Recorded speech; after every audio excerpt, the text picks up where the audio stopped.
नमस्कार, आप देख रहे हैं न्यूज 37 इंडिया और समय हो चला है अब खबरों का। मैं लोकेश बंसल आपको लेकर चलता हूं खबरों की दुनिया में। उत्तर प्रदेश के जनपद हापुड़ में आम आदमी पार्टी द्वारा एक प्रेस वार्ता का आयोजन कर पराली को लेकर किसानों पर देश व प्रदेश में हो रहे मुकदमे एवं गिरफ्तारियों पर कड़ी नाराजगी व्यक्त करते हुए सरकार से किसान हित में तत्काल पराली के निस्तारण का विकल्प तलाशने की मांग की गई। इस अवसर पर हमारे संवाददाता से बात करते हुए आम आदमी पार्टी किसान मोर्चा के प्रदेश अध्यक्ष महेश त्यागी ने कहा कि सरकार लगातार किसानों पर पराली को लेकर अत्याचार कर रही है, जिसे आम आदमी पार्टी किसी भी कीमत पर बर्दाश्त नहीं करेगी। साथ ही उन्होंने कहा कि सरकार को चाहिए पराली के निस्तारण के लिए कंपोस्ट तैयार कर किसान को तत्काल सरकार उपलब्ध कराए तथा किसानों पर की गई कार्रवाई को तत्काल समाप्त करे। साथ ही किसान बिल को लेकर उन्होंने कहा कि सरकार किसानों के साथ किए गए वायदे के खिलाफ काम कर रही है। आम आदमी पार्टी के हाथों जब भी प्रदेश की जनता द्वारा प्रदेश की कमान सौंपी जाएगी तो प्रदेश में दिल्ली की तर्ज पर किसान, गरीब, मजदूर एवं व्यापारी सभी के हितों में काम किया जाएगा तथा दिल्ली की तर्ज पर कम से कम 200 यूनिट बिजली आम आदमी के लिए निःशुल्क कर प्रदेश को खुशहाल बनाने के लिए काम किया जाएगा। वहीं जिलाध्यक्ष नरेंद्र सोलंकी ने कहा कि एक पढ़ा लिखा शासक क्षेत्र की जनता को खुशहाली दे सकता है, उतना अनपढ़ नहीं दे सकता।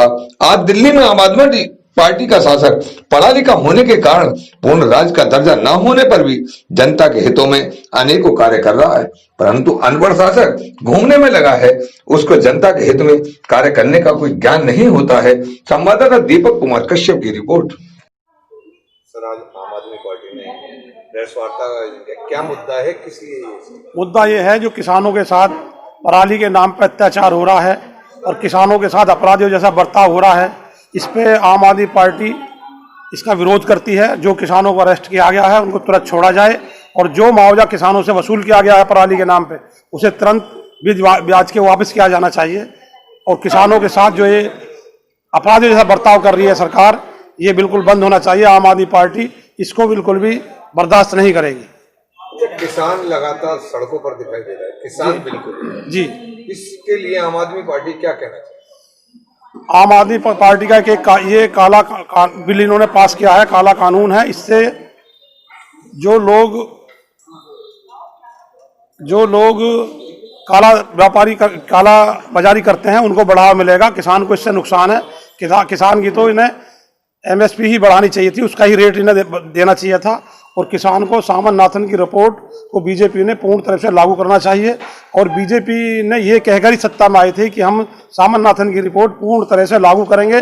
किसान की जुताई के पैसे, किसान की जमीन का किराया देंगे, उसकी वहाँ की मजदूरी देंगे और बीज और खाद के पैसे देंगे, जो इन लोगों ने नहीं दिया है। और अपनी मर्जी से इन्होंने किसान का जो धान है, जो आज 1200 रुपये बेचने पर मजबूर है और काला बाजारी करने वाले लोग का ये धान खरीद रहे हैं। किसान का इन्होंने 2% भी धान नहीं खरीदा है। अच्छा, किसानों ने अभी 2 दिन पूर्व चक्का जाम किया था जी, उन्होंने कुछ बिजली की समस्या को लेकर बात उठाई थी जी, तो उसमें आम आदमी पार्टी की क्या राय? आम आदमी पार्टी जो किसानों का बिजली का बिल है, जो लॉकडाउन की वजह से नहीं जमा कर पाए, उनका बिल को माफ करना चाहिए।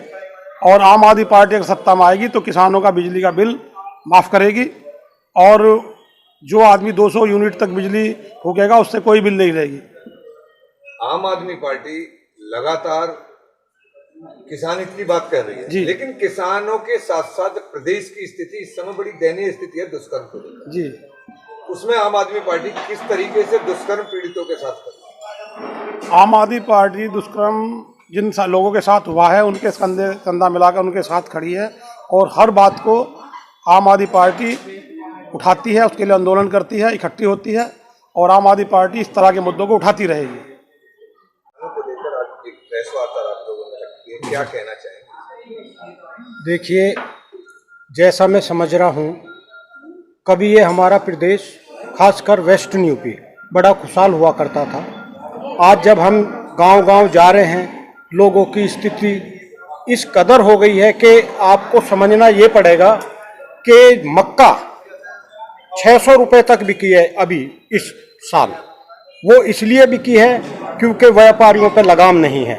जब किसान के खेत में फसल होती है उस टाइम उसके रेट गिर जाते हैं और किसान के खेत से निकल के जैसी व्यापारियों के पास पहुंचती है उसके रेट 3 गुने हो जाते हैं। आप आलू देख सकते हो, आज की सब्जियां देख सकते हो, कोई भी चीज़ आप उठा के देख लीजिए। और जब से बीजेपी सरकार आई है तब से ये चीज़ें दिन प्रतिदिन बढ़ती जा रही है और किसान की कमर टूटती जा रही है। रही बिजली की बात, 5 हॉर्स पावर के जो मोटर थे उनके भी इन्होंने अब 7,500 का परमानेंट मंजूरी कर दी है कि इतने का बिल देना ही पड़ेगा, मिनिमम 7.5 का। जिसका काम 5 से चल रहा है उससे भी जबरन 7.5 की मंजूरी वसूली जा रही है उसका बिल। अब दूसरी बात ये आती है भाई किसान का, जैसे आप स्वामीनाथन रिपोर्ट की बात आई थी, मैं उसके बारे में आपको बताना चाहूँगा कि वो क्यों जरूरी है। हमने मांगी थी किसान के हित में स्वामीनाथन रिपोर्ट को, इन्होंने क्या किया, एक अपना ही बिल बना के जनता के बीच में पेश कर दिया। और वो बिल ऐसा है जिस पे विपक्ष की ये कहते हैं हम आज पूर्ण हमारा बहुमत नहीं है, लेकिन बिल फटाफट पास हो रहे हैं। जो पार्लियामेंट में बैठे हुए हैं वे सब इन्हीं के आदमी हैं, और हमारे जो विधायक सांसद जी हैं वो पहले ऐसे आदमी हैं जिन्होंने पार्लियामेंट में इसका विरोध किया था।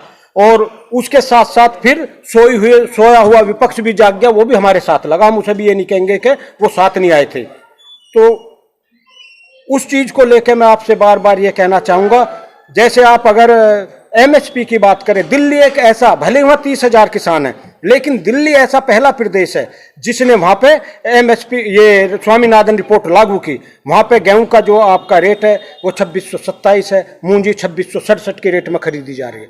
फर्क आप यहीं लगा लीजिए, यहाँ 1700 रुपये गढ़ की मंडी में मूंजी 3 दिन तक पड़ी रही। लास्ट में किसान उसे लेके कहाँ जाए? कहने को ये कहते हैं कि कहीं भी बेच सकता है, आप अपने 10 कुंटल मूंजी को लेकर कहाँ लेके जाओगे? मजबूरी में वहीं बेचना पड़ेगा। अच्छा अध्यक्ष जी, अभी केंद्र सरकार ने एक नया बिल पास किया जी, बैंकों में जमा राशि को लेकर और निकासी को लेकर जी, कि 3 बार से अधिक अगर आप पैसे की निकासी करते हैं तो आपको शुल्क जमा करना पड़ेगा जी। बैंकों के थ्रू बढ़ा दिया गया है सेविंग अकाउंट पर 2500 रुपए मिनिमम रखने के लिए जी।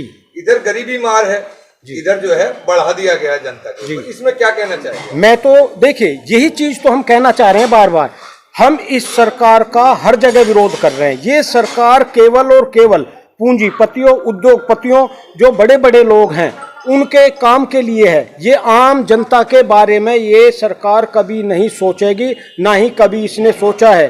बीजेपी सरकार पहले भी आई थी, अर्थव्यवस्था को बिगाड़ के चली गई थी। अब वही कारण हो रहा है कि ये इससे बेटर जो पहले सरकार रही थी, इस सरकार ने उनको भी अच्छा कहलवा दिया। मैं आपसे ये कहना चाहूँगा, अगर आप ऋण ले रहे हैं तो ऋण लेने का वही रेट ऑफ इंटरेस्ट है, लेकिन अगर आप जमा कर रहे हो तो वो रेट, अगर एफडी कर रहे हो तो वो घटा दिए गए। ऋण का या ब्याज का नहीं है जी। मेरा जो बैंक ने अभी लागू किया है कि 3 बार अगर आप महीने में पैसा निकाल लेते हैं, 4थी बार अगर आप निकालेंगे, कैश का ट्रांजैक्शन करेंगे तो आप पर जो है उसका चार्ज लगेगा।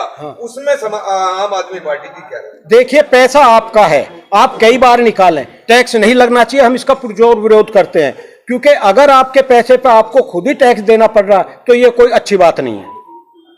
अच्छा, पराली को लेकर भी अभी मुकदमा मुजफ्फरनगर में यहाँ भी दर्ज हुआ है, उसमें क्या? हम उसी के चक्कर में हम आपको बताना चाहेंगे, अभी आपने 2 दिन पहले दिल्ली में न्यूज देखी होगी, हमारे नेता अरविंद केजरीवाल जी ने इसके बारे में बोला था कि पराली को हम इसको एक बहुत बढ़िया केमिकल के थ्रू एक अच्छा खाद बनाया जा सकता है। अगर प्रदेश सरकार मुकदमे किसानों पे ना करके अगर वो खाद बनवाने के लिए केमिकल किसान को प्रोवाइड करा दे तो किसान इस स्थिति में ही नहीं होगा कि आप पराली जलाएं। उसका बढ़िया खाद बनेगी और ये नौबत नहीं आएगी। और रही मुकदमे की बात, पराली आज नहीं सदियों से जलती आ रही है। अगर मुकदमे हो रहे हैं तो मुकदमों का तो बिल्कुल हम इसका विरोध करेंगे, क्योंकि चारों तरफ से किसान को हर जगह दबाया जा रहा है। अच्छा, अगर उत्तर प्रदेश में आम आदमी पार्टी की सरकार आती है तो इन मुकदमों का आम आदमी पार्टी कैसे निस्तारण करे? आप हमारे पास तो देखो कहने के लिए दिल्ली का मॉडल है, हम वो मॉडल पूरी तरह यहाँ लागू करेंगे। किसानों के लिए हमने पराली की व्यवस्था कर दी है, वही व्यवस्था यहाँ होगी। हमने जो दिल्ली में चीजें, बिजली, पानी मुफ्त, सारी सुविधाएं उसी तरह से रखेंगे। और यहाँ पे मैं आपको बता दूं, दिल्ली में अभी अगर हमारी पूर्ण गवर्नमेंट होती तो हम सुविधाएं 2 कर देते, लेकिन वहाँ पूर्ण गवर्नमेंट नहीं है। हमारी कितनी फाइल आज भी गवर्नर के पास पेंडिंग पड़ी हुई है, एलजी के पास। लेकिन अगर यहाँ पे पूर्ण राज्य में हम कहीं भी स्थापित होते हैं, हम यूपी में भी अगर आती है हमारी सरकार, तो हम दिल्ली से भी बेहतर सुविधा यहाँ देने का काम करेंगे। दिल्ली में अगर 200 यूनिट है, हो सकता है हम यहाँ 300 यूनिट माफ़ करें, हो सकता है हम 400 यूनिट माफ़ करें, क्योंकि हमने वो चीज़ें, हमारे नेता अरविंद जी हैं चाहे मनीष जी हैं, उन चीज़ों पे जो रिसर्च करते हैं उन लोगों के साथ बैठ कर काम करते हैं। ये लोग हवाई यात्राओं में अपना मौज मस्ती करते हैं। आप देख सकते हो, उस पढ़े लिखे आदमी को देखो और एक अनपढ़ आदमी को देखो, सिस्टम में कहाँ फर्क है। वो इतना पढ़ा होने के बाद भी एक आम आदमी की, जैसे एक मजदूर सुबह खेती करने जा रहा है उस तरह रहता है, और ये अनपढ़ लोग एक वीआईपी कल्चर से भी ऊपर चले गए, अपना कंपैरिजन देश के जो बहुत धनाढ़ लोग हैं उनसे करते हैं। नेता हमारे देश का कल्चर रहा है, आप लाल बहादुर शास्त्री से ले लीजिए, चौधरी चरण सिंह जी से ले लीजिए, मैं ये कहता हूँ अटल बिहारी जी भले इनके थे, मैं उनको भी ला के कहता हूँ, उनको ले लीजिए। हमारा जो कल्चर था, इस आदमी ने हमारे कल्चर को डिस्टर्ब करने का काम किया है। या ऐसे योगी जी हैं, ऐसे मोदी जी हैं, तो हम आपसे अनुरोध करते हैं आपके चैनल के माध्यम से कि किसानों पे जो मुकदमे लादे जा रहे हैं इन्हें माफ़ किया जाए, यही हमारी आपसे अपील है। शीर्ष नेतृत्व के पदाधिकारीगण व अन्य उपस्थित तमाम पार्टी के वरिष्ठ कनिष्ठ सदस्य पदाधिकारीगण, मित्रों, मुद्दा आज का ये है कि आम आदमी पार्टी किसानों को लेकर के क्या विचार, क्या कार्य योजना रखती है, जिसके बारे में हमारे सीनियर पदाधिकारीगण ने बहुत ही विस्तार से आप लोगों को समझा दिया है, स्पष्ट कर दिया। इसके अलावा बहुत दूसरे मुद्दे हैं जो मूलभूत जरूरतें हैं जीवन की, उनमें बिजली मुख्य है। आधुनिक विकास की धुरी बिजली है आज के लिए। दूसरी स्वास्थ्य है जो जीवन के लिए बहुत जरूरी है, और तीसरी शिक्षा, क्वालिटी एजुकेशन। ये मुद्दे बड़े अहम हैं हमारी पार्टी के लिए। कहने का तात्पर्य यह है कि दिल्ली की हमारी जो गवर्नमेंट आज की है, आम आदमी पार्टी की, इन मेन मुद्दों पर इतना फोकस किया है प्रारंभ से ही, क्योंकि इन व्यवस्थाओं को, इन विषयों को सुधारे बिना सभ्यता का विकास न संभव है, न ही आज की वर्तमान अर्थव्यवस्था इसे चल सकती है इसके बिना। अब चूंकि दिल्ली एक पूर्ण राज्य नहीं है, इसलिए वहाँ बहुत सारे प्रतिबंध हैं केंद्र के। तथापि हमारी सरकार, हमारा शीर्ष नेतृत्व जनता को ये सब सुविधाएं देने के लिए भरसक प्रयासरत है। उसमें काफ़ी हद तक सफल भी हुआ है। जहाँ तक उनका अधिकार क्षेत्र की बात है, वो पूर्णतः उन अपने अधिकारों का प्रयोग करके जनता को ये सुविधाएं बहुत ही सस्ते, लगभग मुफ्त में उपलब्ध करा रहे हैं। यही हम लोगों का प्रयास है कि अन्य प्रदेशों में भी, जहाँ हमारी सरकार नहीं है, हम लोगों को समझा रहे हैं, जहाँ पूर्ण राज्य के दर्जे हैं, जैसे उत्तर प्रदेश है या अन्य दूसरे प्रदेश। चूंकि वहाँ पूर्ण राज्य का दर्जा न होने के बावजूद लोगों को ये सब सुविधाएं मिल रही हैं, लोग बहुत खुश हैं। तो यहाँ भी जनता की ये डिमांड है, प्रत्यक्ष अप्रत्यक्ष रूप से, कि यहाँ आम आदमी पार्टी का वर्चस्व हो और ये इनके इन प्रकार यहाँ सत्ता में आने के लिए प्रयासरत रहे। तो हो भी क्यों ना ये बातें, चूंकि हमारे प्रदेश में, उत्तर प्रदेश में विशेषतः बिजली, पूरे भारत में लगभग सबसे महंगी बिजली उत्तर प्रदेश की है आज की। लोग घरेलू बिजली का बिल देने के लिए सक्षम नहीं है। लगभग बिजली के बिल बकाया हो जाते हैं, इतनी महंगी बिजली है हमारी। ये भली बात ही, आप लोग भी परिचित हैं इस चीज से। क्यों यहाँ क्यों नहीं हो सकता? सब कुछ संभव है यहाँ पर, हर एक जगह संभव है, अगर ईमानदारी और पारदर्शिता के साथ सारे काम हो। अब हर एक चीज संभव है, सब कुछ संभव है।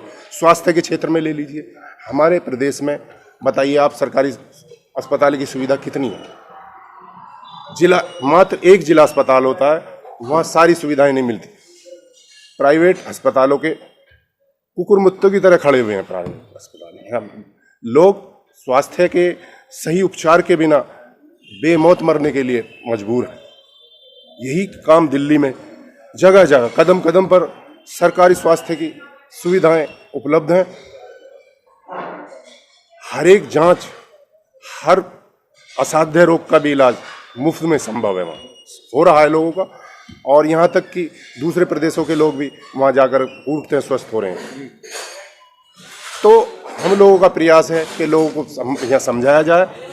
बहुत हद तक लोगों की समझ में आ रही है। तो हमारा प्रयास ये है कि आने वाले समय में हम एक अच्छा शासन यहाँ दे सकें, भ्रष्टाचार मुक्त शासन दे सकें।